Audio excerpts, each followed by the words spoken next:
ಜೈ ಶ್ರೀರಾಮ್. ನೀವು ನೋಡ್ತಾ ಇದ್ದೀರಾ ಟಿವಿ ವಿಕ್ರಮ. ನಾನು ಸೌಮ್ಯ ಸನಾತನಿ. ನಮ್ಮ ಟಿವಿ ವಿಕ್ರಮದ ಎಲ್ಲ ಕಾರ್ಯಕ್ರಮಗಳ ನೋಟಿಫಿಕೇಶನ್ ನಿಮಗೆ ಸಿಗಬೇಕಂತ ಹೇಳಿದ್ರೆ ನಮ್ಮ ಟಿವಿ ವಿಕ್ರಮ ಚಾನಲನ್ನು ಸಬ್ಸ್ಕ್ರೈಬ್ ಮಾಡಿ, ಹಾಗೆ ಬೆಲ್ ಬಟನ್ ಕ್ಲಿಕ್ ಮಾಡೋದನ್ನು ಖಂಡಿತ ಮರಿಬೇಡಿ.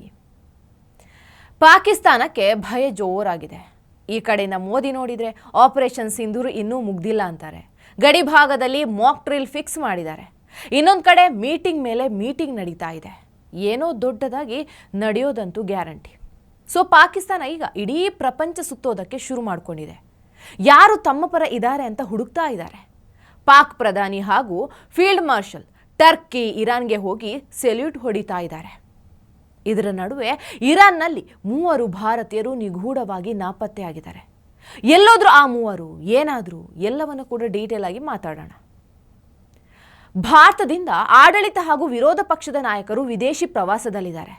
ಅತ್ತ ಪಾಕಿಸ್ತಾನದಲ್ಲಿ ಸೇನಾಧ್ಯಕ್ಷ ತನ್ನ ಪ್ರಧಾನಮಂತ್ರಿ ಕೈ ಹಿಡಿದು ತಿರುಗಾಡ್ತಾ ಇದ್ದಾರೆ. ಯಾಕಂದರೆ ಪಾಕಿಸ್ತಾನದಲ್ಲಿ ಸೇನಾಧ್ಯಕ್ಷನೇ ಪ್ರಧಾನಮಂತ್ರಿ ಅಲ್ವಾ.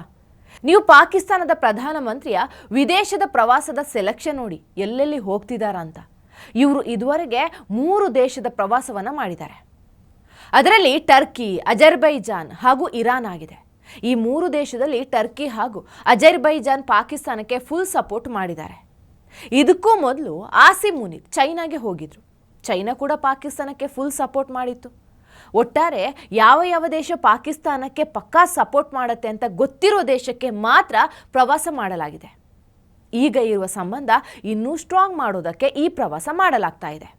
ಯಾಕಂದರೆ ಮತ್ತೆ ಭಾರತ ಎಲ್ಲಾದರೂ ಪಾಕಿಸ್ತಾನದ ಮೇಲೆ ಅಟ್ಯಾಕ್ ಮಾಡಿದರೆ ಆ ಪರಿಸ್ಥಿತಿಯಲ್ಲಿ ಸಹಾಯ ಪಡೆಯೋದಕ್ಕೆ. ಇದರಲ್ಲಿ ಬಹಳ ಮುಖ್ಯವಾದ ಪಾಯಿಂಟ್ ಇರಾನ್. ಕೆಲವು ದಿನಗಳ ಹಿಂದೆ ಪಾಕಿಸ್ತಾನ ಹಾಗೂ ಇರಾನ್ ನಡುವಿನ ಸಂಬಂಧಗಳ ಉದ್ವಿಗ್ನತೆ ಹೆಚ್ಚಾಗಿತ್ತು.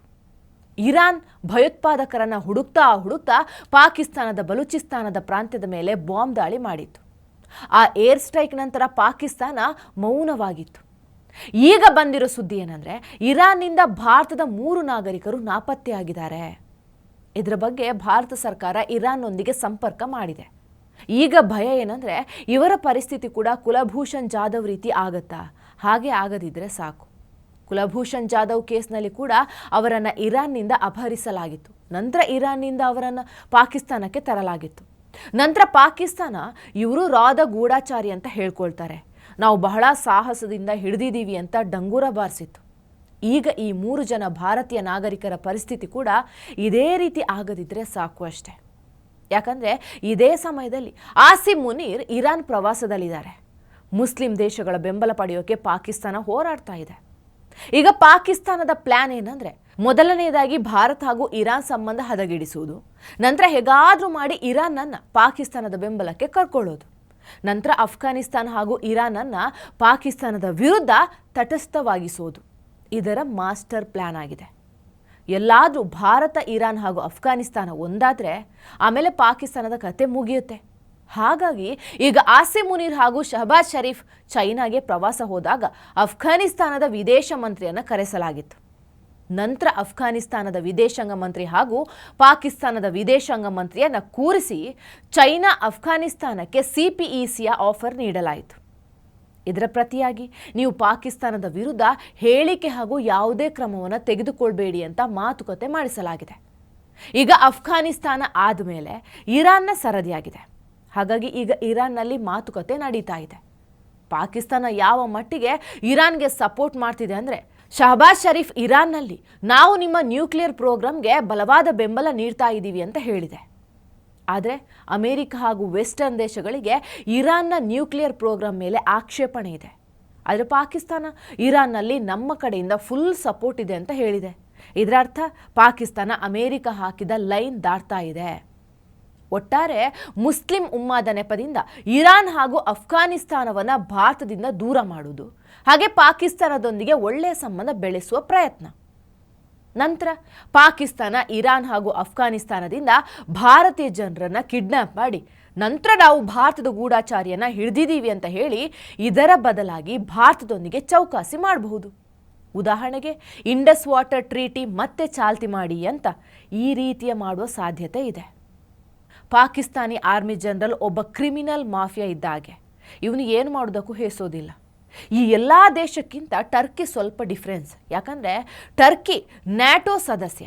ಅದರಿಂದ ಟರ್ಕಿ ಪಾಕಿಸ್ತಾನಕ್ಕೆ ಬೆಂಬಲಿಸಿದರೆ ಭಾರತ ಉಳಿದ ನ್ಯಾಟೋ ದೇಶಗಳ ಕಾರಣ ಟರ್ಕಿ ವಿರುದ್ಧ ಹೆಚ್ಚೇನೂ ಮಾಡೋದಕ್ಕೆ ಆಗೋದಿಲ್ಲ.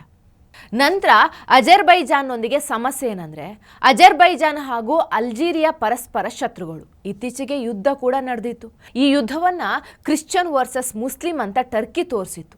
ಆದ್ರಿಂದ ಟರ್ಕಿ ಹಾಗೂ ಪಾಕಿಸ್ತಾನ ಅಜರ್ಬೈಜಾನ್ಗೆ ಫುಲ್ ಸಪೋರ್ಟ್ ಮಾಡಿತ್ತು. ಖಂಡಿತವಾಗಿ ಆ ಯುದ್ಧದಲ್ಲಿ ಭಾರತ ಅಲ್ಜೀರಿಯಾಗೆ ಸಪೋರ್ಟ್ ಮಾಡಿತ್ತು. ಇದರಿಂದ ಅಜರ್ಬೈಜಾನ್ ಭಾರತದ ಮೇಲೆ ಕೋಪಗೊಂಡಿತ್ತು. ವಾಸ್ತವವಾಗಿ ನಮ್ಮ ಸಮಸ್ಯೆ ಟರ್ಕಿ, ಪಾಕಿಸ್ತಾನ ಅಥವಾ ಅಜರ್ಬೈಜಾನ್ ಅಲ್ಲ. ನಮ್ಮ ಸಮಸ್ಯೆ ನ್ಯಾಟೋ ಹಾಗೂ ಯುರೋಪ್ ದೇಶಗಳು. ಈ ನ್ಯಾಟೋ ಲಾಭ ಪಡೆದು ಟರ್ಕಿ ಬಹಳ ಸಮಯದಿಂದ ಕಾಶ್ಮೀರದ ವಿಷಯದಲ್ಲಿ ಪಾಕಿಸ್ತಾನಕ್ಕೆ ಬೆಂಬಲವನ್ನು ನೀಡ್ತದೆ. ಯಾಕಂದರೆ ಟರ್ಕಿಗೆ ಎಲ್ಲ ಇಸ್ಲಾಂ ದೇಶದ ಲೀಡರ್ ಆಗಬೇಕಂತ ಆಸೆ. ಅದಕ್ಕೋಸ್ಕರ ಪಾಕಿಸ್ತಾನ ಭಯೋತ್ಪಾದನಾ ಚಟುವಟಿಕೆ ನಡೆಸ್ತಿದೆ ಅಂತ ಗೊತ್ತಿದ್ರೂ ಸಹ ಪಾಕಿಸ್ತಾನಕ್ಕೆ ಬೆಂಬಲವನ್ನು ನೀಡುತ್ತೆ. ಕೊನೆಯದಾಗಿ ಆಸಿಮ್ ಮುನೀರ್ ತನ್ನ ನಾಗರಿಕರಿಗೆ ಈಗಾಗಲೇ ನಾವು ಆಪರೇಷನಲ್ಲಿ ಗೆದ್ದಿದ್ದೇವೆ ಅಂತ ನಂಬಿಸಿದ್ದಾರೆ. ಈಗ ನಾವು ಡಿಪ್ಲೊಮಸಿನಲ್ಲಿ ಕೂಡ ಗೆಲ್ತಾ ಇದ್ದೀವಿ ಅಂತ ನಂಬಿಸಲಿಕ್ಕೆ ಅವರು ಮಿತ್ರ ರಾಷ್ಟ್ರಕ್ಕೆ ಮಾತ್ರ ಪ್ರವಾಸವನ್ನು ಮಾಡ್ತಾ ಇದ್ದಾರೆ. ಮೊದಲು ಇದರಿಂದ ತನ್ನ ಪೋಸ್ಟ್ ಬಿಟ್ಟು ಓಡಿ ಹೋದ ಸೇನೆಗೆ ಮನೋಬಲ ಹೆಚ್ಚಾಗ್ತಾ ಇದೆ. ನಂತರ ಅವರ ನಾಗರಿಕರಲ್ಲಿ ಶಹಬಾಜ್ ಶರೀಫ್ ಮೇಲೆ ಒಳ್ಳೆ ಭಾವನೆ ಹುಟ್ಟುತ್ತೆ. ಟಿವಿ ವಿಕ್ರಮ, ದೇಶ ನಿಮ್ಮ ಕೈಯಲ್ಲಿ. ಈ ಕಾರ್ಯಕ್ರಮ ನಿಮಗೆ ಇಷ್ಟ ಆಗಿದ್ದಲ್ಲಿ ಲೈಕ್, ಶೇರ್ ಹಾಗೂ ಕಮೆಂಟ್ ಮಾಡಿ. ಟಿವಿ ವಿಕ್ರಮದ ಕಾರ್ಯಕ್ರಮಗಳನ್ನು ನಿರಂತರವಾಗಿ ವೀಕ್ಷಿಸಲು ಸಬ್ಸ್ಕ್ರೈಬ್ ಮಾಡಿ, ಬೆಲ್ ಐಕನ್ ಒತ್ತಿ.